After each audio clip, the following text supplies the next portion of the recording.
Jack and Jill here. Hi. Welcome to the JackJill Show, entertaining real estate investment advice. I'm Jack Butella. And I'm Jill DeWitt, broadcasting from sunny Southern California. Today, Jill and I talk about ramping up acquisitions for 2018. Jill, I can't wait. Oh. Based on what we just talked about before this show, I think there's some pretty good stuff here. Yeah, you should never be afraid of deals, finding deals, and number, stuff that's out there. I can honestly say there has never been a better time to buy and sell real estate in my career. That's and I'm awesome. sure, I hope that's the same for whoever's listening or thinking about getting involved, or I know for sure there's... Think about, I want to say something right now. We are at the end of 2017. Think about this for a moment. Where were you, listener, and you, Jack, I'm going to have you share where you were at the end of 2007. And how, right? Think about this. 2007 was 10 years ago. I hate to bring that up to a lot of you, Jack included, but that was 10 years ago. 2007 was a bit of a scary time. I personally got so flippin' lucky, I cannot tell you. I sold a home for about 80% more than I paid for it in 2007, and because it was in Arizona, and it was just before it started to tank there. I was right, literally under the wire. So I remember. Yeah, we were doing great back then, and we were doing great up until for land up until about 2010, and then 2011, and then the land market dropped off, but the house market, that's when we were buying assets for $20,000 and $30,000 houses and selling them for $60,000 and $70,000. So right, there's never a bad time. It never really crashes, but there's some scary stuff that happens. You're right. It's so much better now. That's my point. And your portfolio and all that good stuff. But my only point is, look at, for a lot of people, what's different. I mean, 10 years, wow. And I'm thinking right now, going, wow, what's going to be happening when I'm saying we're going to 2028? I'm going to say, everyone. By the way, I wonder what show number we'll be on. Well, it's show 6042. Jack, are you with us? I think there's some British soap operas Could you imagine? In the 6,000 show. Dude, are we going to be doing this show 10 years from now? I hope so. Look at her. I hadn't even thought about that. She's like, oh my God, don't put me through that. This whole show was my idea. Over 2 years in. I dragged Jill around my marketing ideas. We're over 2 years in, and I don't see it going away. I don't either. So the numbers keep going up. And we're not going to, let's just face it. Everyone goes, what do you guys have to talk about? And we have plenty to talk about. What's so funny? No, we do. Do you know what's so funny? Okay, I know we need to get to the show, but you would think that we walk around the house and then save it all up for the show. No. There's plenty of banter and plenty of talking at home too. We have a lot to talk about. We should record that stuff. It's hilarious. I know. Some funny stuff that happens. Exactly. There's some really sad things that happen too sometimes. Oh, exactly.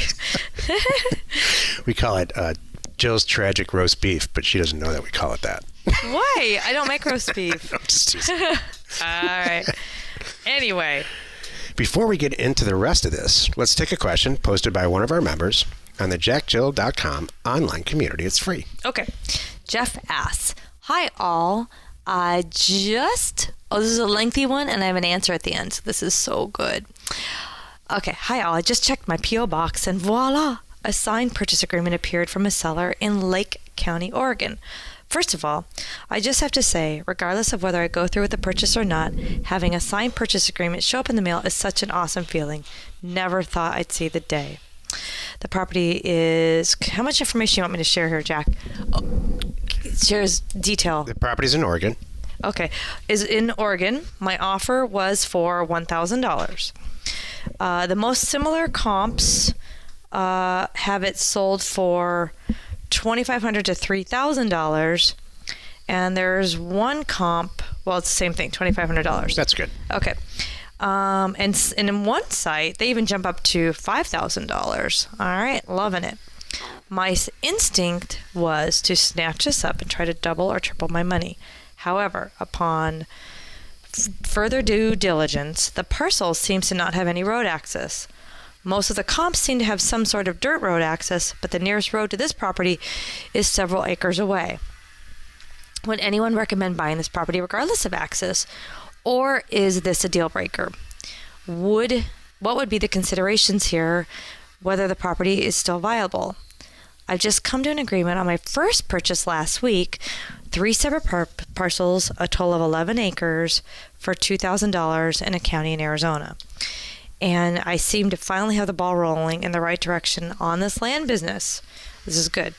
I'm eager to snatch up more properties, but I'm not sure if I'm looking for an excuse to make another deal on a property, or should I just stay away from this one? Any advice is much appreciated. Thanks all, Jeff. And one of our members piped in, Kevin, and said, Jeff, you can sell it. There's a buyer out there that wants his land exactly like that. Kevin, excuse me, Kevin's right. Mm-hmm. I will never say this sentence without prefacing something. And here's the sentence. You should never buy property without access. You should always buy property without access. Well, what the hell does that mean, Jack? I'm out. Just kidding. You need to decide for yourself whether or not property with no apparent physical access is something you want to buy or sell. Mm-hmm. Regardless of what that is, however, that usually it's a function of money for me. I'll tell you what I would do here. I would take a picture of it, maybe do a little tiny video that's less than 15 seconds, inside screen video that shows you finding the property on Google Earth or a Parcel Factor, wherever you found it. I would email it to the seller, and I would say, $1,000 sounds great, but I didn't really fully realize that there's absolutely no access, apparent access to this property. So I'm happy to pay $500 and we can close the deal right now. Then you can't lose. Exactly. So all this whole mental thing that you went through, that he wrote through, and thank you, by the way, Jeff. It's 5 acres. It's in Oregon. It's $1,000. I see comps for $2,000. The question you should ask yourself is this before you pull the trigger. Mm-hmm. Well, at what price? Because I'm brand new at this. Would I now go run to the bank? Well, I'm sure I'm not going to lose any money. Excellent. Take all the stuff out of it for yourself. All the stress. Sleep really well at night. For me, $500 for those 5-acre properties in that area of Oregon is what we standard pay. And we sleep great at night. We sell them for $1,500 to $2,500 all day long. I've actually been there, and you can't go wrong, right, in my opinion. I was just thinking about that county. I agree. That's a good way to do it. At what number, Jeff? Does it feel like a home run that you just want to run to the bank? And that's good. Because if you send another mailer out, you are going to get several back. They come back in at the number that Jill's just saying. That you are feeling fantastically comfortable about it, and you're going to do the deal. Mm-hmm. Exactly. Access or not. Yep. What's funny too is what's coming in the mail too.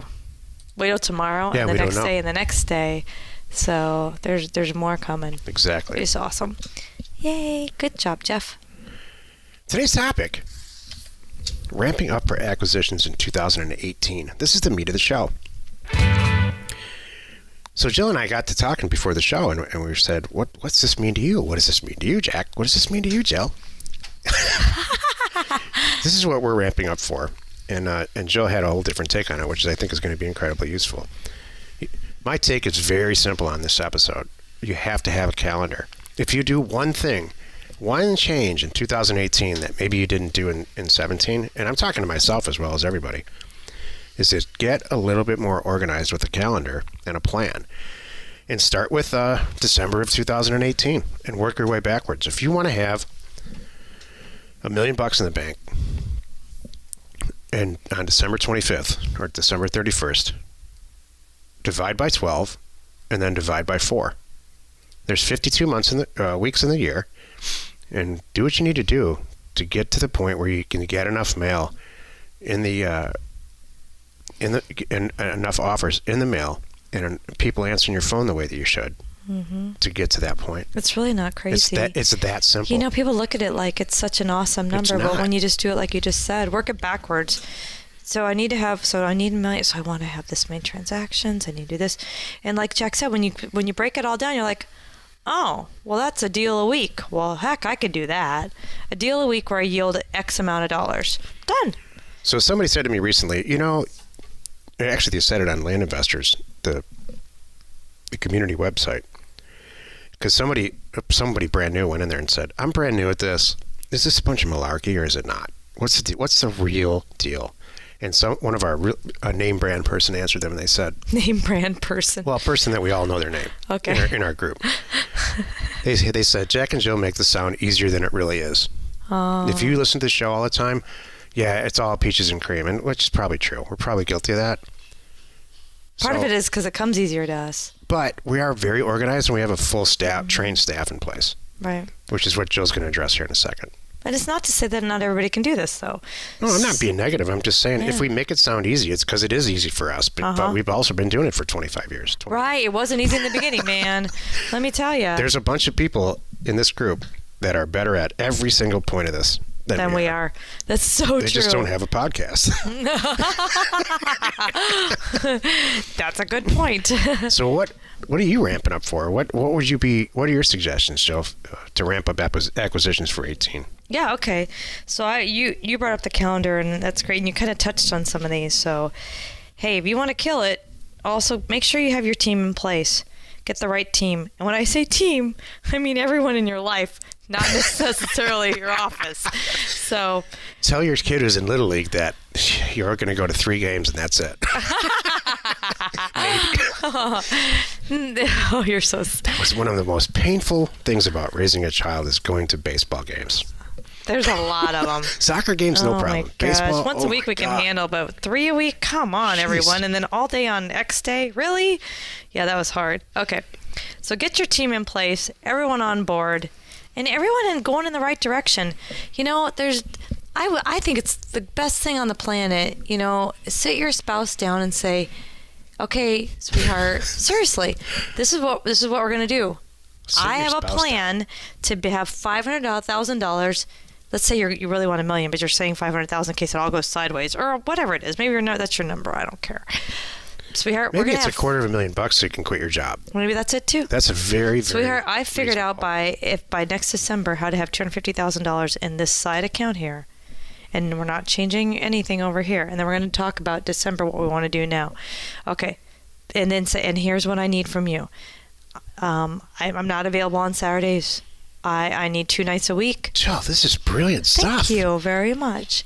And you know, and I may need, you know, whatever it is. Set them down. Let them know what you need, what you're working on, and here's why. And I would say too, even maybe check in once a month with them, so they know that it's not all in vain.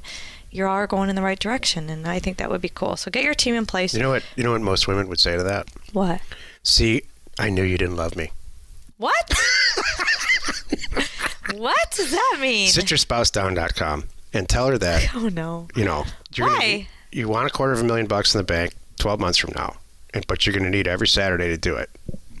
And she's going to say, I knew you didn't love me. Oh my gosh, no! I think on behalf of you all really men. think that? Yep. Oh, I'd be like, you're game not on. A normal girl. Go, baby. Can I make you a sandwich? I know, sweetheart. That's why you're the greatest girl there ever was. I'm telling you. I don't understand. Forget about real estate. If we could clone you, we'd be all set. I don't see that. There's no circumstance I'm going to say no when you say I need to go in a quiet, dark room for a while because I'm going to make $500,000. That's just you. Gee, nope. I'm more important. That's stupid. Okay. This is turning out to be a good episode. Yeah. Oh my gosh. Okay, I don't understand that. All right, here's my second point. Totally kiss you right now, but it'd be disgusting for everybody. Thank you. And thank you. Save it for later. All right, so next thing you need to do, streamline all your processes. You know, create a system. You know, if you have done this, you either have done this, been doing this for a while, or have been doing this for a couple months, or you're just now about to dive in. Or you're past us. You know, whatever it is, there's always things you can do and dump and streamline. I even have my staff right now, literally, for one of our companies, giving me a step-by-step process. It's TitleMind. And I'm telling them, because we keep getting overwhelmed with the number of deals that we can process. And so I have them giving me a step-by-step process, A to B, how much time it spends. And so I can go in and tweak it and make it more efficient. And this is what everyone should be doing. So to this day, there's always ways for me even, to buy properties more effectively. Mm-hmm. We're horsing around with a concept called boots on the ground, which is probably what you know how we call Land Academy the cash flow from land program? I think that the program's probably going to be called Boots on the Ground. Okay. I'm not sure yet. I'm horsing around with that idea, and we've got some personal and professional associates in Arizona who are working as our boots on the ground to test the concept, so that, which is what our next show is about. Never leave your desk. You know, if you know how to use data, you're way more effective sitting at a desk, and so you need to utilize boots on the ground all over in any market that you're in. Somebody that you can trust, and that who's not going to steal properties from you and things like that. Exactly. So I don't want to get into that because that's not what this episode's about. But to this day, I mean, we still test new stuff, try new stuff, make things more efficient. Look for the Coca-Cola bottleneck, I call it. Yep. And make it better. Yep. All right. Third thing you should be working on, wrapping up your research. What projects do you have out there hanging over your head? You're starting to do a little more research on this county because you're getting ready to dive into that. Whatever it is, wrap it up, call it done, move on. It's really easy to spend too much time. Or you know what? And here's the thing. If you're not getting it done, there's some other reason why. Maybe it's not that important. Or B, you're not focused like you should be. So either get focused, get it done, or don't do it at all. Don't waver and have it hanging over your head. It's stupid. I had a conversation with somebody who it was one of their bucket list to own a BMW. And the guy said, after a year, after about 8 months of lease, he said, it's a really good thing I leased this car because 2 months in, it's a brand new BMW. I had to get new pistons. 4 months in, which he didn't pay for because it's a lease. Right. 4 months in, new transmission, and on and on and on. So just by happenstance, I'm talking to a car executive from Honda because Honda's North American headquarters is close to where we live. In a social situation, and I told that exact story, and he said, you know what? That doesn't surprise me at all. And I thought he was going to say because BMW is terrible. And no, he said, everybody in the car business knows, or in any manufacturing business knows that we have deadlines. So we all know as engineers that we are putting a substandard product together and it's going to need a recall. We know it, but we're on a deadline. So we have to get it done. So if you're a land investor and you're staring at a list right now and you don't think it's done yet because you're an artist and it's just not really, you need to make it done. You need to make it done, Joe. And you need to pick a date and get it in the mail, and that's it. Exactly. I used to. I'm better now, but I still catch myself. I'll have these carryover lists of things that I'm working on, and I just roll over, and I'm like, all right, knock it off. Are you really going to do it or not? And that's what you need to do. Right. So. What's the old Warren Buffett quote? I don't remember. Pick the top 10 things you want to accomplish in life and do number one. That's good. That's it. Thank you. That's perfect. And then to go along with this, dump any unnecessary projects. That's not going to happen. If it didn't happen by now, you've been working on it for 6 months. Well said. Dump it. Well, you've done it again. You wasted another 20 minutes listening to the Jack and Jill Show. Join us tomorrow where we discuss 2018 financial goals and how to accomplish them. Oh, and we answer your question. Should you have one, post it on JackJill.com. You are not alone in your real estate ambition. So, financial goals. So tomorrow, I've already have it all planned out. Tomorrow, what I'd like to do is if you've got a financial goal like we alluded to today, let's divide by 52. Okay. And associate the number of parcels or houses you need to buy to net that out. We'll do it all right in the show, you know. Wait, I'm starting my little homework right now, please, Jack. I didn't give you homework. I'll do it all for you. You don't have to do anything. Sit there and look pretty. Well, okay, then I'll do nothing. Thanks, Jack. Okay. Share the fun by subscribing on iTunes or wherever you're listening. And while you're at it, rate us there, please. We are Jack and Jill. Information and inspiration to buy undervalued property.